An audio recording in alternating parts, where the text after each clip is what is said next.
నేను చెప్పిన మన మిత్రులు అడిగినరు ఇదే పాయింట్ మీద. నేను ఒక బాధ్యతాయుతమైన పోలీస్ అధికారిగా, ఒక రిటైర్డ్ పోలీస్ అధికారిగా, మరి ముఖ్యంగా ఒక బాధ్యతాయుతమైన పౌరుడిగా ఫోన్ ట్యాపింగ్ వ్యవహారంలో నేను ఎలాంటి పబ్లిక్ స్టేట్మెంట్ చేయను. ఎందుకంటే ఇది ఫోన్ ట్యాపింగ్ అనేది దేశ భద్రతకు సంబంధించిన విషయం.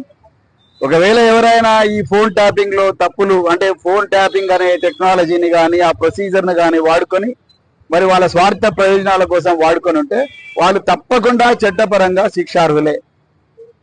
అంతే తప్ప నేను ఒక బాధ్యత గల ఒక సీనియర్ రిటైర్డ్ పోలీస్ అధికారిగా, అదే విధంగా ఒక బాధ్యతాయుతమైన రాజకీయ నాయకుడిగా నేను దేశ భద్రతకు సంబంధించిన ఈ వ్యవహారంలో ఎలాంటి కామెంట్ చేయాలని అనుకోవడం లేదు. ఒకవేళ ఎవరైనా తప్పు చేసి ఉంటే తప్పకుండా వాళ్ళను చట్ట ప్రకారంగా శిక్షించాలి, బరాబర్ శిక్షించాలి.